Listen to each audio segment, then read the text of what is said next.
Israeli পিস্তল কিভাবে পার্বত্য চট্টগ্রামের সশস্ত্র গ্রুপগুলোর কাছে আসলো? হাসিনাও ভারতের লোক, সন্তুল আর্মাও ভারতের লোক। ভারত লিবারেশনের পর থেকে ৭১-এর পর থেকেই পার্বত্য চট্টগ্রামকে নিয়ন্ত্রণে রেখে বাংলাদেশের যে সরকার থাকে তাকে নিয়ন্ত্রণ করতে চেয়েছে। পার্বত্য চট্টগ্রামের সশস্ত্র গোষ্ঠীগুলোর কাছে উজি পিস্তল মানে ইসরায়েলি পিস্তল। তো ইসরায়েলি পিস্তল কিভাবে পার্বত্য চট্টগ্রামের এই সশস্ত্র গ্রুপগুলোর কাছে আসলো? নিশ্চয়ই কেউ প্রোভাইড করেছে। এবং এটা স্পষ্ট যে আমাদের ওই অঞ্চলের সাথে বর্ডার আছে ভারতের সাথে, এবং ভারত লিবারেশনের পর থেকে ৭১-এর পর থেকেই পার্বত্য চট্টগ্রামকে নিয়ন্ত্রণে রেখে বাংলাদেশের যে সরকার থাকে তাকে নিয়ন্ত্রণ করতে চেয়েছে। ৯৬ যে শান্তি চুক্তি হয়েছে ওইটাও সন্তুল আর্মাকে দিয়ে ভারত, এবং হাসিনাও ভারতের লোক, সন্তুল আর্মাও ভারতের লোক, তাদেরকে দিয়ে করিয়েছে।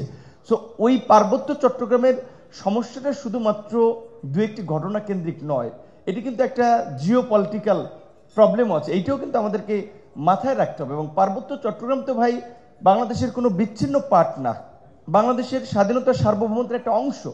সো যেখানে ডিস্টেবিলাইজ করার জন্য এইখানে আমাদের একটা পার্শ্ববর্তী দেশ আমাদের জন্মলগ্ন থেকে কাজ করে যাচ্ছে, সেখানে আমার স্বাধীনতা সার্বভৌমত্বকে সুরক্ষিত করতে আমার সেনাবাহিনী যদি ডিপ্লয় করা লাগে সেটা থাকবে। এখন কোশ্চেন হচ্ছে, যদি সেনাবাহিনী সেখানে পাহাড়ের অধিবাসীদের উপরে কোনো ধরনের নিপীড়নের সাথে জড়িত থাকে কিংবা কোনো ধরনের তাদের উপরে অযাচিত হস্তক্ষেপ করে, সেইটা নিয়ে আমাদের কনসার্ন। কিন্তু আমি আমাদের পার্বত্য চট্টগ্রাম অঞ্চলের বিশেষ করে পাহাড়ি সংগঠনের ভাই বোনদের বিনয়ের সাথে সম্মান রেখে বলতে চাই, আপনারা শুধুমাত্র এনটি আর্মি একটা ন্যারেটিভ কিংবা একটা আলোচনা মাঠে ছেড়ে দেওয়ার চেষ্টা করেন, কিন্তু এখানে আর্মি থাকারও তো একটা বাস্তবতা আছে, সেটা আপনি স্বীকার করেন না। আমি আরেকটা কথা আপনারা বলেন, আমার কথা শেষ হোক তারপরে বলেন। আমার কথা শেষ হোক ভাই, আমি তো আপনাদের কথা ইন্টারাপ্ট করি নাই। এইটা একটা নর্মস, এটা একটা ভদ্রতা। ডিবেট করবেন এটি আমার পরে আপনি বলেন, এটা আপনারা বুঝতেছেন না।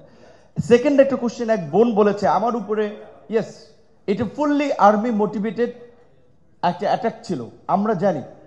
এবং হ্যাঁ, এটা আর্মির মিড লেভেলের কয়েকজন অফিসারের ইনভলভমেন্ট ছিল। সেটা একটা জুডিশিয়াল ইনকোয়ারি কমিশন হয়েছে। আমরা পরিষ্কারভাবে ডক্টর ইউনুসকে, মির্জা ফখরুল ইসলাম আলমগীর সহ জুলাই সনদ স্বাক্ষরের দিন বলেছি, হাসিনার আমলে কিন্তু এই ধরনের আক্রমণ শিকার হয় নাই। ডান সাইডে কিন্তু আমার নাকটা একটু কার্ভ আছে। সো এটা আপনার ডক্টর ইউনুসের গভর্নমেন্টের সময় এই অ্যাট্রোসিটিস হয়েছে। সুতরাং এইটা যদি আপনারা বিচার না করেন, এটা কিন্তু স্যার আমরা ক্ষমা করব না। আমি কিন্তু পরিষ্কারভাবে ওখানে বলেছিলাম, আমরা দেখতেছি যে জুডিশিয়াল কমিশন হয়েছে, তাদের প্রতিবেদন আসুক এবং দায়ীদের বিরুদ্ধে একটা ব্যবস্থা নেই। কিন্তু কোশ্চেন হচ্ছে, ওই ২-৪ জন আর্মির অফিসারের কারণে, আর্মি আমার ইনস্টিটিউশন, আমার ভ্যাট ট্যাক্সের টাকায় এই দেশের স্বাধীনতা সার্বভৌমত্বের প্রতিনিধিত্ব করে আর্মি, আমি ২-৪ জন অফিসারের কারণে কিংবা এই যে ১৫ জন ক্রিমিনাল যারা গুম খুন মানবতা বিরোধী অপরাধের সাথে জড়িত ছিল, তাদের কারণে তো পুরো আর্মিকে আমি ডিনাই করতে পারি না, আর্মিকে তো আমি ভ্যানিশ করে দিতে পারি না।